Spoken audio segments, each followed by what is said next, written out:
Wyobraź sobie miasto, w którym Słowianie, Skandynawowie, Bizantyjczycy i Arabowie spotykali się przy jednym ognisku. Port, do którego cumowały setki statków z najdalszych stron Europy.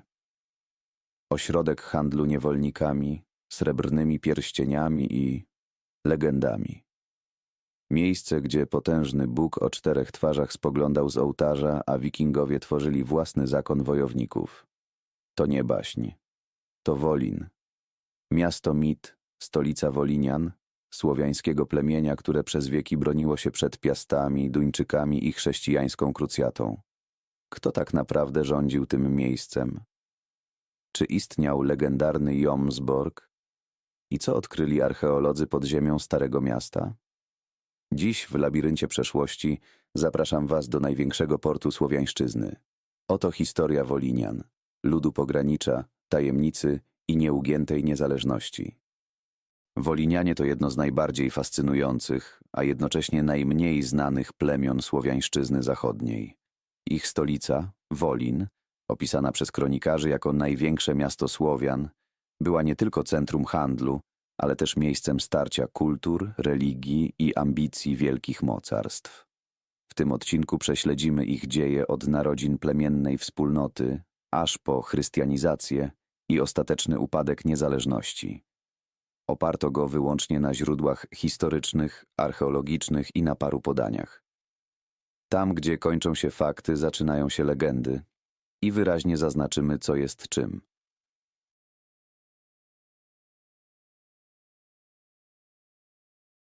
Tam, gdzie wody Odry spotykają się z Bałtykiem, a przesmyki i laguny tworzą naturalne przeszkody i drogi zarazem, rozciągało się terytorium plemienia Wolinian. Ich ziemie obejmowały głównie wyspę Wolin, ale również tereny po obu stronach Dziwnej, rzeki, która pełniła rolę kręgosłupa dla osadnictwa i handlu. To właśnie tu, na strategicznym styku lądu i morza, wyrosła jedna z największych słowiańskich metropolii – Wolin, ich stolica, duma i przekleństwo zarazem. Wbrew popularnym mitom, początki osadnictwa na wyspie Wolin nie sięgają zamierzchłej prehistorii. Jak wskazują badania archeologiczne, pierwsze ślady większego, zorganizowanego osiedla pojawiają się dopiero na przełomie VIII i IX wieku. Nie był to jeszcze gród, raczej skupisko rzemieślników, rybaków i handlarzy, którzy powoli zaczęli wykorzystywać wyjątkowe położenie geograficzne miejsca. Zgodnie z konsensusem badaczy, Wolin od samego początku był osadą założoną i zarządzaną przez Słowian. To Słowianie, konkretnie plemię Wolinian, stworzyli ten ośrodek i przez wieki nadawali mu kierunek, choć z czasem ich społeczność stała się bardzo zróżnicowana etnicznie i kulturowo. Choć historycy są zgodni co do słowiańskiego rodowodu miasta, legenda mówi inaczej. Według jednej z wersji, Wolin miał zostać założony przez samego Juliusza Cezara, który, jak twierdzi kronika Helmolda, miał nawet pozostawić tu swoją włócznię jako znak obecności. Oczywiście to tylko średniowieczna legenda, typowa dla epoki, która lubiła dodawać antyczne korzenie nowym ośrodkom. Ale ta opowieść pokazuje, jak wielkie znaczenie przypisywano Wolinowi już w wiekach późniejszych. Tereny Wolinian były więc kluczowe nie tylko ze względu na ich położenie. To miejsce przyciągało kupców, wojowników, misjonarzy i wrogów, a ich stolica, Wolin, stała się jednym z najważniejszych punktów na handlowej i politycznej mapie północnej Europy.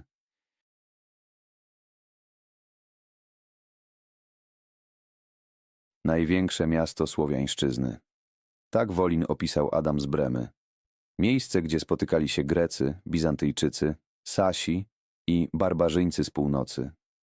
Ośrodek owiany tajemnicą, opisywany przez poetów, podziwiany przez kupców i przerażający dla królów. Ale czym był naprawdę? Wolinem? Jomsborgiem? Legendarną Winetą? A może wszystkim po trochu? W przeciwieństwie do wielu innych ówczesnych grodów, Wolin nie był jednym zwartym miastem otoczonym murem. To był złożony system osad, ciąg dzielnic rozciągających się wzdłuż zachodniego brzegu Dziwnej, od wzgórza Młynówka i Srebrnego Wzgórza, przez tak zwane Stare Miasto, po dzielnicę południową i wzgórze Wisielców. Archeologia pokazuje, że każda z tych części pełniła inną funkcję. Porty, magazyny, dzielnice rzemieślnicze, mieszkalne, a nawet kultowe. W połowie X wieku przeprowadzono też inwestycję inżynieryjną. Otoczono główne dzielnice wałem ziemnym, choć jego śladów archeologowie długo nie mogli uchwycić. Wiadomo jednak, że taka inwestycja wymagała potężnej organizacji i bogactwa. Ale Wolin to nie tylko rzeczywistość, to także mit, Jomsborg. Według sag islandzkich była to potężna, warowna twierdza nad Bałtykiem, zamieszkana przez elitarny zakon wojowników, Jomsvikingów. Żyli według surowego kodeksu. Nie wpuszczali kobiet, nie opuszczali grodu bez zgody jarla i całkowicie poświęcali się wojnie i łupieszczym wyprawom. Czy Jomsborg istniał? Profesor Jakub Morawiec sugeruje, że to raczej wyobrażenie, legenda zrodzona na gruncie realnego ośrodka, jakim był Wolin. Skandynawowie faktycznie nazywali Wolin Jomsborgiem, ale Jomsborg z sag to już fantazja. Coś między mitem, potrzebą legitymizacji elit wojennych i fascynacją zakonami rycerskimi. A co z Winetą, mitycznym miastem zatopionym za grzechy i pychę? Ta legenda opowiadana przez Helmolda mogła czerpać z realnych wydarzeń, nagłych katastrof, ataków wrogów, pożarów. Wolin był tak bogaty i tak wpływowy, że dla wielu musiał wydawać się grzesznym. Można było rzec, że to Babel Północy. A zatopiona Wineta? Może to echo pamięci o jego zniszczeniach. Może tylko opowieść ku przestrodze. Wolin był jednocześnie rzeczywisty i mityczny. Centrum słowiańskiego świata, w którym splatały się szlaki handlowe, języki, religie i ambicje. I właśnie to uczyniło z niego miejsce tak fascynujące, że do dziś nie jesteśmy w stanie całkowicie oddzielić historii od legendy.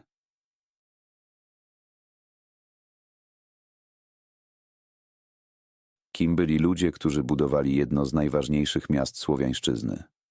Jak wyglądało ich życie na co dzień, w cieniu handlowych wypraw, świątyń i potencjalnego najazdu wikingów? Czy byli tylko prostym ludem przykutym do łodzi i rzemiosła? Czy może twórcami prawdziwej miejskiej cywilizacji Słowian?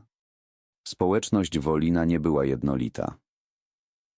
Jak pisał Adam z Bremy, mieszkali tu nie tylko Słowianie, ale i Sasi, Grecy, Bizantyjczycy, barbarzyńcy z północy, zapewne Skandynawowie, a także kupcy z odległych krajów.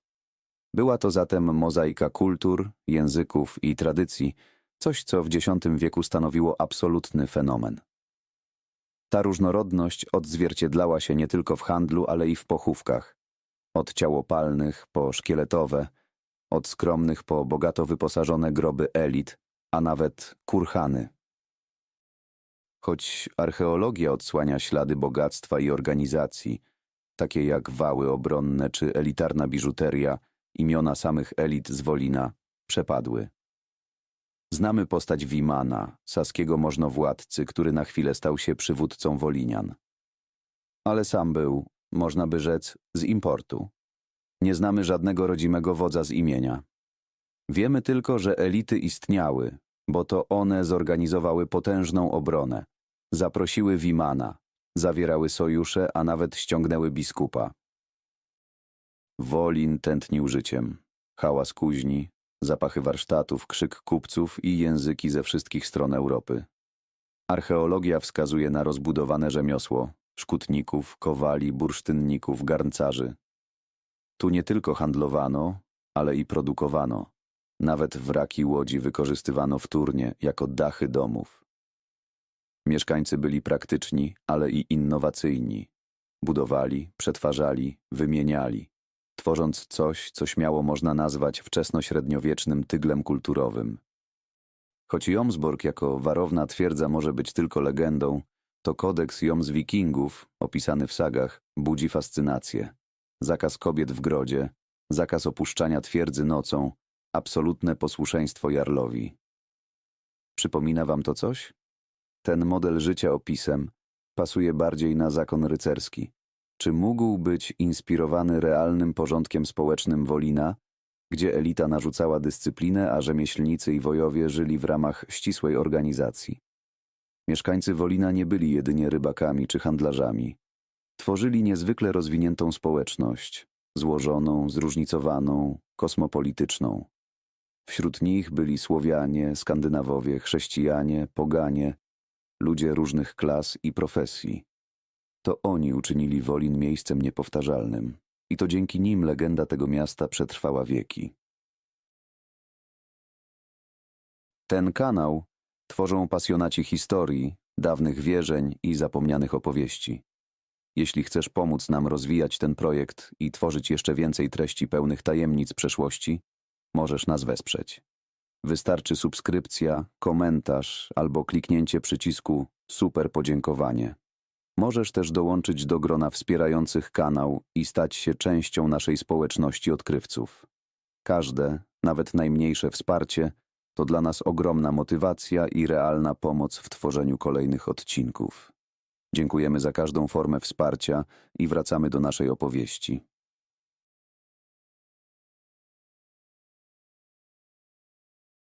W centrum Wolina, słowiańskiego portu i miasta, archeolodzy odkryli figurkę o 4 twarzach. Czy to naprawdę Bóg Świętowit? Czy Wolinianie czcili go tak samo jak mieszkańcy Arkony? A może wiara była tu znacznie bardziej zróżnicowana i płynna jak wody, które otaczały ich wyspę? W latach 60. XX wieku w tak zwanym Starym Mieście natrafiono na miejsce uznawane za dawną świątynię. Wewnątrz unikatowa figurka z 4 twarzami. Wielu badaczy uznało, że to Świętowit, słynny słowiański bóg wojny i urodzaju. Co ciekawe, drewno użyte w konstrukcji datowano na około 966 rok, czyli dokładnie wtedy, gdy Mieszko I przyjmował chrzest. Symboliczne? Być może. Bo w Wolinie wciąż czczono dawnych bogów, gdy na południu Polski triumfowała nowa wiara. Ale kto sprawował kult? Nie znamy pogańskich kapłanów Wolina z imienia. Co więcej, istnieje teoria, że w świecie Słowian funkcje religijne i polityczne często się przenikały. Naczelnik grodu mógł być jednocześnie kapłanem, składać ofiary, dbać o rytuały, łączyć boskie i świeckie obowiązki. Takie postrzeganie świata, bez sztywnego podziału na kościół i państwo, różniło się od wzorca chrześcijańskiego.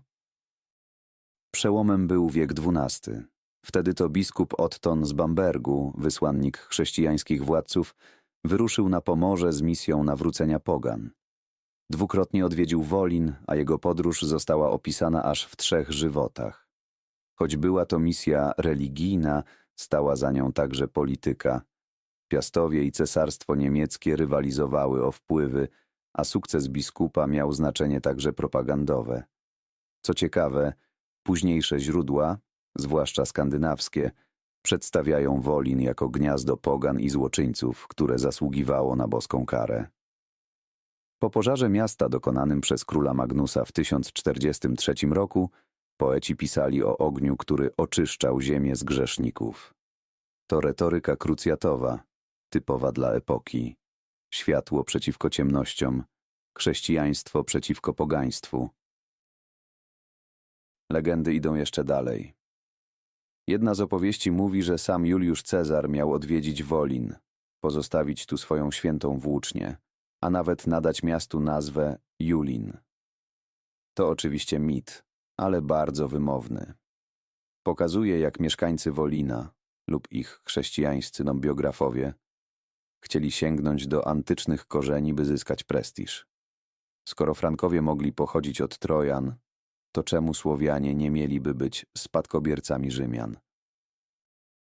Wolin był nie tylko portem i targowiskiem, był także przestrzenią duchowości.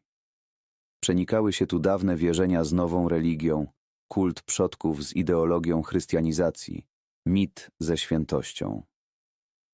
Gdy biskup Otto stawiał tu krzyż, być może nieopodal wciąż unosił się zapach kadzidła dla Świętowita.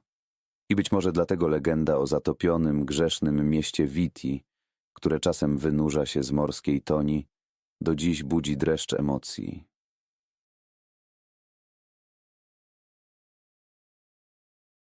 Czy na południowych wybrzeżach Bałtyku istniała niezdobyta twierdza, rządzona przez bezwzględnych wojowników, którzy nie znali strachu, nie dopuszczali kobiet i łamali się tylko wobec śmierci?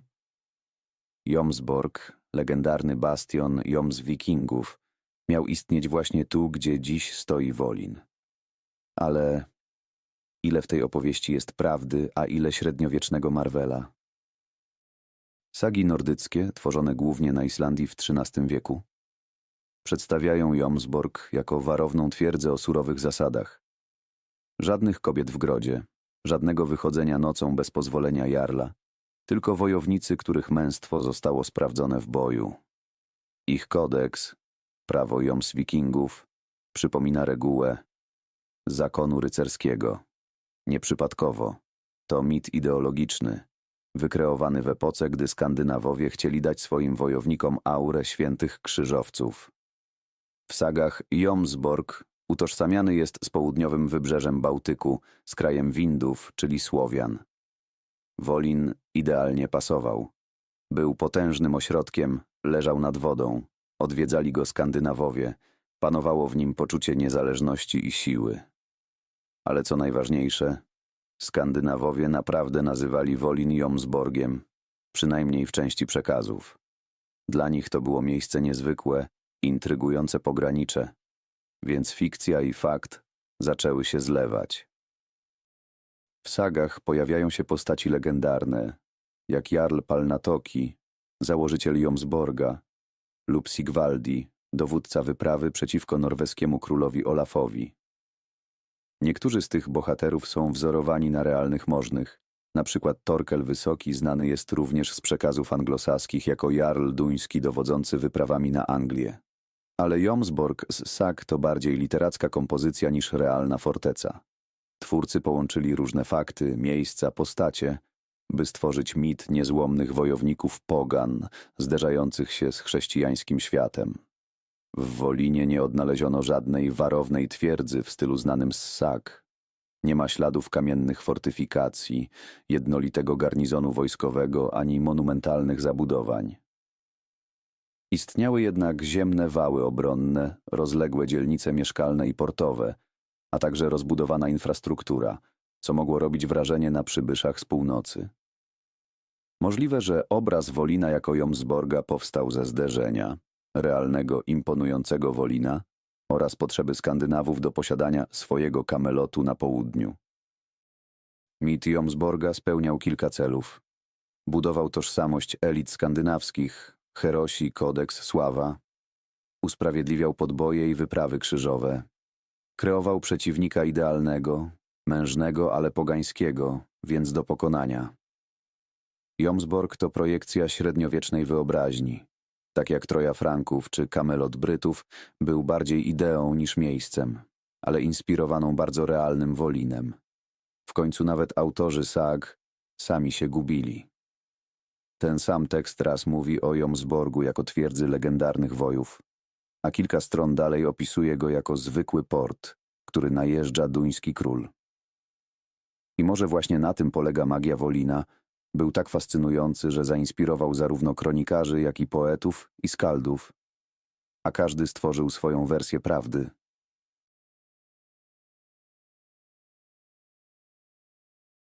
Wyobraź sobie miejsce, gdzie spotykali się Grecy, Sasi, Rusowie i Skandynawowie, gdzie wymieniano niewolników na srebro, a wyroby jubilerskie na egzotyczne tkaniny. Wolin był nie tylko grodem, był żywym, tętniącym portem, jednym z najważniejszych punktów na handlowej mapie wczesnośredniowiecznej Europy. Wolin leżał w idealnym punkcie, na skrzyżowaniu dwóch potężnych szlaków. Jednego biegnącego z zachodu, z Hedeby w Danii, na Ruś, do Starej Ładogi i Nowogrodu, drugiego wzdłuż Odry, łączącego wybrzeże z Wielkopolską, Śląskiem i Czechami. Tędy przepływały nie tylko łodzie, przepływały idee, języki, religie, towary i niewolnicy. Wolin nie bił własnej monety. Handel odbywał się głównie w formie barteru. Towar za towar, człowiek za srebro, broń za ozdoby, skóra za sól. Czasem płacono srebrem, w sztabkach lub ciętych fragmentach monet, głównie arabskich lub zachodnich. Handlowano praktycznie wszystkim. suknem i futrami, bursztynem, żelazem i bronią, ale także ludźmi, handlem niewolnikami, który był legalny i powszechny. Wolin nie był jednym zwartym miastem, był zlepkiem wielu dzielnic i przystani rozmieszczonych wzdłuż zachodniego brzegu Dziwny. Znane dziś lokalizacje: Wzgórze Młynówka z cmentarzyskiem, Stare Miasto, Srebrne Wzgórze, Dzielnica Południowa i Wzgórze Wisielców. Każda z tych części pełniła inną funkcję: produkcyjną, portową, magazynową lub mieszkalną. Skoro tyle się tu działo, trzeba było się jakoś przemieszczać. Wolin był również ośrodkiem szkutnictwa. Odnaleziono tu zarówno wraki łodzi słowiańskich i skandynawskich, jak i fragmenty ich poszycia wtórnie wykorzystywane jako dachy domów. Byli tu mistrzowie rzemiosła, szkutnicy, kowale, złotnicy. Ich warsztaty rozsiane były wzdłuż portowych przystani. Jak pisał Adam z Bremy, w Wolinie spotykały się narody całego świata: Grecy, czyli Bizantyjczycy, Sasi, Rusowie, barbarzyńcy z północy, czyli Skandynawowie. Wolin był niczym średniowieczna metropolia, kosmopolityczna, zróżnicowana, a zarazem groźna, bo pełna konfliktów, polityki i potężnych ambicji. W cieniu wałów i dymiących warsztatów tętniło życie. W Wolinie można było wzbogacić się lub zginąć. I to właśnie dlatego wielu królów, czy to Piastów, czy Duńczyków, tak bardzo pragnęło wziąć ten gród pod kontrolę. Bo kto miał Wolin, ten trzymał za gardło północną Europę.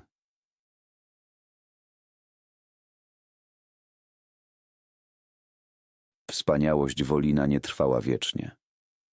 Choć przez wieki był jednym z najważniejszych ośrodków handlowych i politycznych Słowiańszczyzny, z czasem jego blask zaczął przygasać.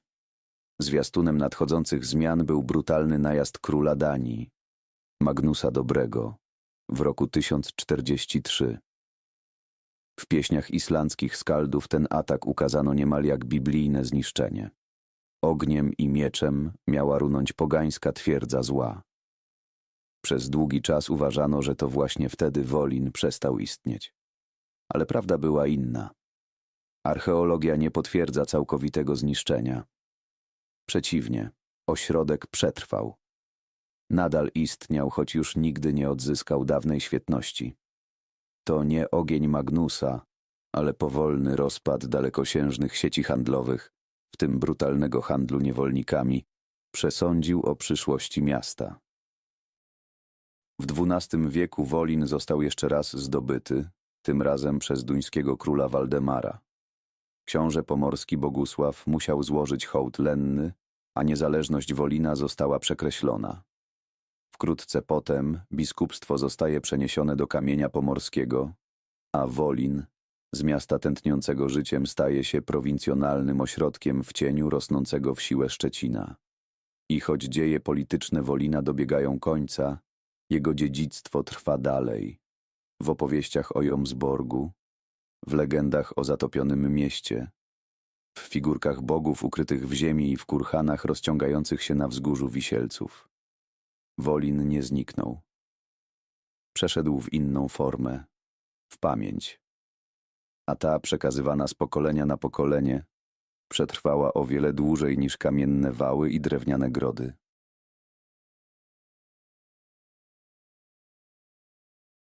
Historia Wolina to nie tylko opowieść o dawnym mieście. To opowieść o ambicji, handlu, wierze, wojnie i spotkaniu kultur. O mieście, które ściągało do siebie kupców z Bizancjum, skandynawskich wojowników, chrześcijańskich misjonarzy i kronikarzy, którzy starali się zrozumieć jego fenomen. Wolin był miejscem pogranicza, nie tylko geograficznego, ale i duchowego. Tu ścierały się światy: pogański i chrześcijański, słowiański i nordycki, lokalny i globalny. Był miastem legend, utożsamianym z Jomsborgiem, miejscem niepokornych wojowników, ale i z zatopionym wiciem, które miało runąć pod ciężarem własnej pychy. Czy to prawda? Może nie, ale czy to ważne? Bo Wolin, nawet jeśli dziś jego wały są tylko cieniem przeszłości, nadal żyje. W wykopaliskach, w muzeach, w festiwalach i przede wszystkim w naszej wyobraźni. Dziękuję, że towarzyszyliście mi w tej podróży przez historię Wolinian. Jeśli ten odcinek zainspirował Was do odkrywania dawnych dziejów, zostawcie komentarz i podzielcie się swoimi przemyśleniami. A jeśli chcecie wspierać moją pracę, link znajdziecie w opisie. Do zobaczenia w kolejnym odcinku Labiryntu Przeszłości. Niech dawne echa nadal przemawiają.